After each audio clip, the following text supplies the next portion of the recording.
so hard for me to tell. Okay. All right. We live in an open system with closed system mentalities and closed biochemical systems in the therapies world. And so, I've been, I've been craving kale. And the reason why I've been craving kale is because it has, I guess, a high dense amount of nutrition. Vitamin C, yes, but also calcium and vitamin B and other nutrients that are highly nutritious. That's a little redundant. But definitely has a lot of nutrition that I'm finally able to maximize. See, that's the thing about eating when you finally recalibrate your immune system, is that you will release all the conflicting viral programming that is negating the nutritive benefits in the food supply because food was used as medicine. And so now it's really like eat to live, not live to eat. And so, so I have to really understand this at the verbal level, because this is how I'm going to cement it. When I'm writing, I'm like, okay, we lived in a closed system society because we didn't have a pandemic except for like the flu virus every cold and flu season around the fall. And yeah, people were getting colds and flus, people died from it, but no one really batted an eye. Really, the issue is people getting cancer, disease, and chronic illness, but they don't know why they have the cancer, disease, and chronic illness.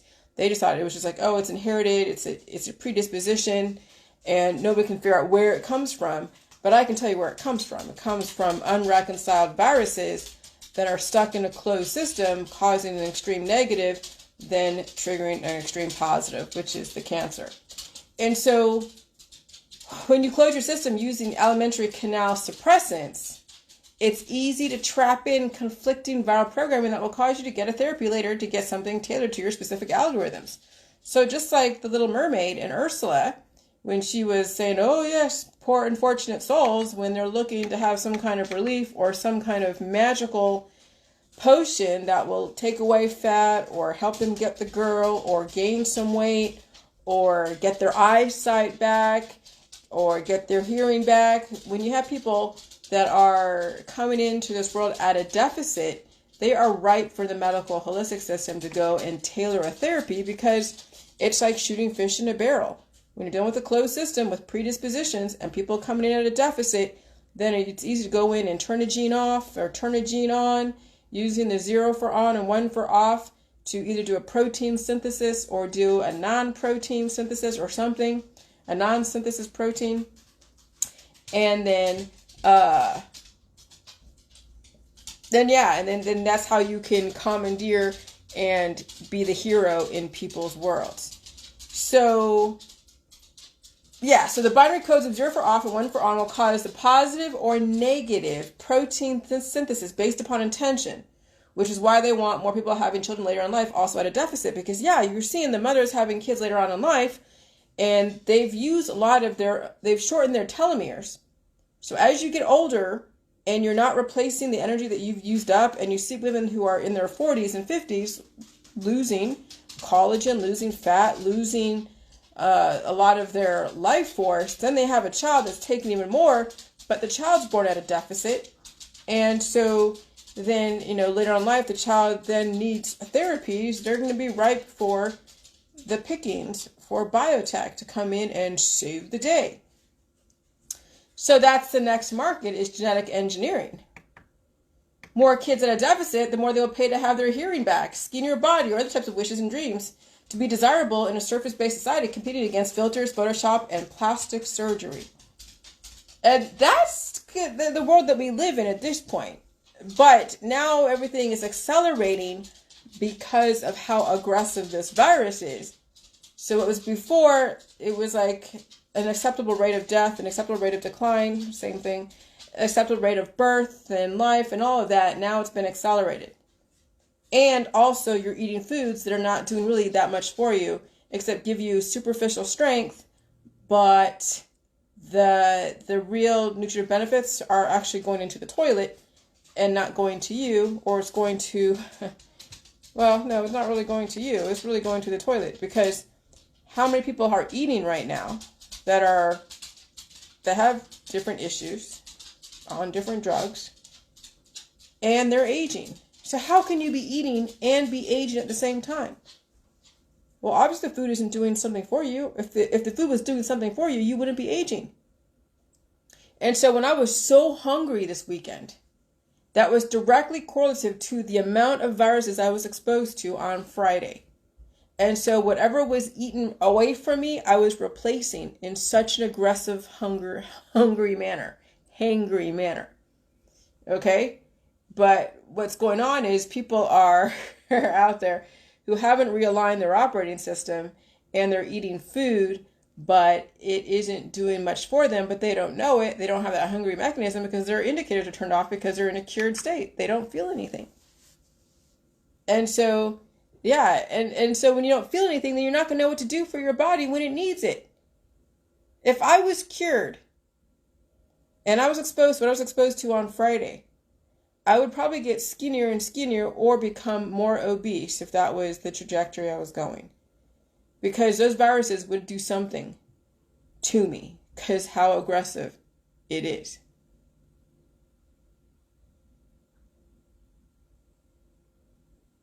There's a person at my front door. Hold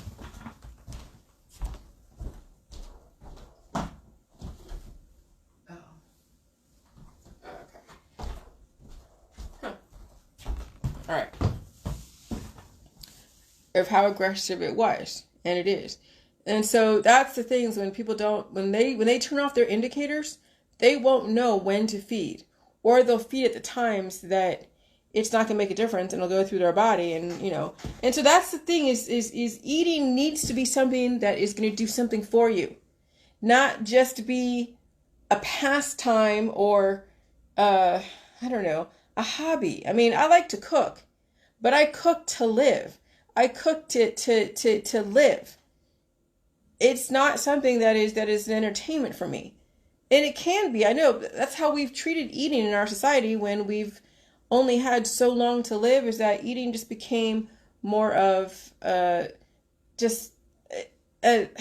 be taken for granted. Because you see, with the amount of food that the West has been exposed to and have access to, you see people also denying themselves food in the West. That's how much food has been taken for granted and not being used for the benefit of living, but more for entertainment. And so that's where the 7 deadly sins of gluttony and lust and all these different, the 7 deadly sins that you find in the Catholic religion. And that makes sense. Okay? And so yeah, we are now in an open system as far as our society. This pandemic is causing the Pandora's box to be open. But the more that people feel the open system, the more they're going to try to close down their system because they don't want to feel the pain. And so that's when the drugs, the alcohol, and all the different, remedies and prescription drugs and all of that will then further atrophy the alimentary canal. And I'm about to say alimentary canal suppressants, because Mucinex and NyQuil and Dayquil and Theraflu and all the cough suppressants, and then all the Imodium ADs, and even the laxatives when someone wants to have some kind of bowel movement or diarrhea. It's then taking medicines to open up the channels or close the channels. Instead of you realizing that when your channel's open, they need to stay open until the body releases. And when someone closes a channel because they don't want to have diarrhea when they've been exposed to a major viral variant or bacteriophage, they're now locking that shit inside of them when they're taking Imodium AD, or when they're taking laxatives so much that they're releasing the nutritive benefits on a constant basis because they have eating disorders. We have been accused of having an eating disorder because of the amount of waterfalls we did in the beginning of the J juice, but that was so necessary because look how much stuff was locked in people's alimentary canal. People were pulling tapeworms out of their ass. There was liver flukes. There were so many different parasitic infections and candida and mucus placoid that people were holding on inside of their colon, that they were seeing basically like the Amazon freaking rainforest. They were seeing the Garden of Eden inside their colon, out in their toilet. Okay, so you can imagine what kind of chaos was going inside of people's bodies when you finally release the floodgates. But at some point then, you must get off the J juice and allow your body to exercise the diaphragm, strengthen your alimentary canal, so you can release on your own. And then sometimes you may have to work your own sphincter to get more of the stuff out, because you're in a highly dynamic environment with aggressive viruses that will put forth a lot of energy, that will take away a lot of your moisture. And so you will have to work things to get it out. And you can ask the CNAs who have to dig poop out of their patients' asses because they're atrophied. If you know anyone that is a nursing assistant that has to go in and do those types of digital methods on the elderly, then you know exactly. Then when you talk to them, they know exactly what I'm talking about. They know. And when you can't even blow your nose and fart at the same time, imagine what's locked up within your different 9 circles of hell that's within your digestive system, your gut, your colon, your first brain.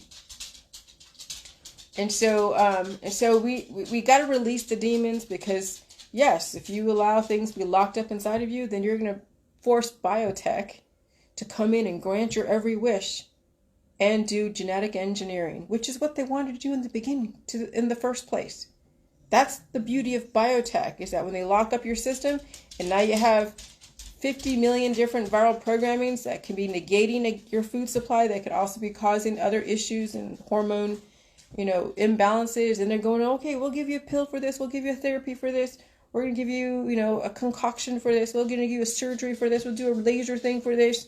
And so it'll be endless, the amount of therapies that the medical system and the holistic system will think up, just to make you happy, because you want to live in a closed system. And again, when you live in a closed system within your body, obesity or emaciation. Okay? or cancer, disease, and chronic illness and autoimmune disorders. That's why people die in our society, because everything has been predicated upon a closed system. And then genetic engineering is like shooting fish in a barrel. All they got to do is take your DNA and figure out, oh, okay, you don't want to feel this? Well, we'll go and figure out, okay, we'll create an immunotherapy against this, this, and this, tailored to you. And so they go and commandeer your immune system, go tailor stuff, create a defense system, or take your own defense system and create then another therapy against the algorithms in your body. And now you have your own personal therapy that still isn't private to you. You're going to share it with everybody else. And so someone else is going to take that on and build a defense system against that, plus whatever is used as the protein, as the carrier host. And so then you have allergies in the environment. And so that's right now what the system is also targeting, those with allergies, immunocompromised, the allergies, and the elderly with as far as this pandemic. Because with the food allergies and with all the recalls and everything, people are going to be starving because they won't have anything to eat. Or if they eat stuff, it's not going to do anything for them because of all the conflicting programming within the body. They have viruses that will negate the nutrients because people use food as medicine. And so I see the bigger picture now. I can even speak certain terms and languages, and I get biotech. Luckily, I was raised in a biotechnological household that was all into the pharmaceuticals. I understand the law side. I understand the psychological side. I understand. I think I get humanity on such a deep level that it's almost scary. And which means that you can't hide behind any of your idiosyncrasies. You know, once someone knows your secrets, the things that you want to keep hidden, it's not a secret when you are just like everybody else playing the same part. And so I know why people are sexual. I know why people are drug addicts. I know why people are alcoholics. I know why people do what they do. I know why they have the issues they have. And man, that's a lot of knowledge when you know people's secrets. Because you know people keep this shit to themselves. Even though they think that they're keeping it secret. No, it's not secret. And then when people know, then they're like, okay, well, it's all out there now. Let's all just be miserable together. Or be happy together, or whatever. But I have to know everything. If I don't know everything, then what's the point? How do I plan? How do I protect myself?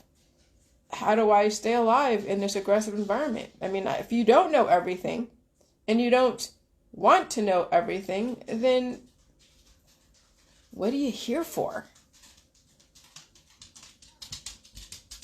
And that's the thing is what is the meaning of life? Everyone will have their own definition.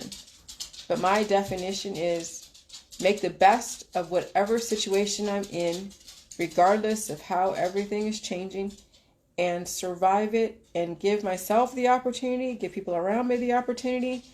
And there are no secrets. Not when everyone is just like me. Okay? Nobody is special. And so might as well just know why people do what they do. And then, yeah, the information can make you dangerous, but not really. It'll make you more informed in how you go about making the choices in this world. And maybe you won't fall into the traps that are being set by people who think that they have figured out how to manipulate you. But, you know, once you become clear in your own head about stuff, you'll understand why people do what they do. And then you won't fall for the stuff or be morally surprised or be like traumatized, because you would have seen it coming a long time ago. And you would have already sidestepped it and it would never even happen. People don't get traumatized if they're prepared. You only get traumatized when you're not prepared. All right, bye.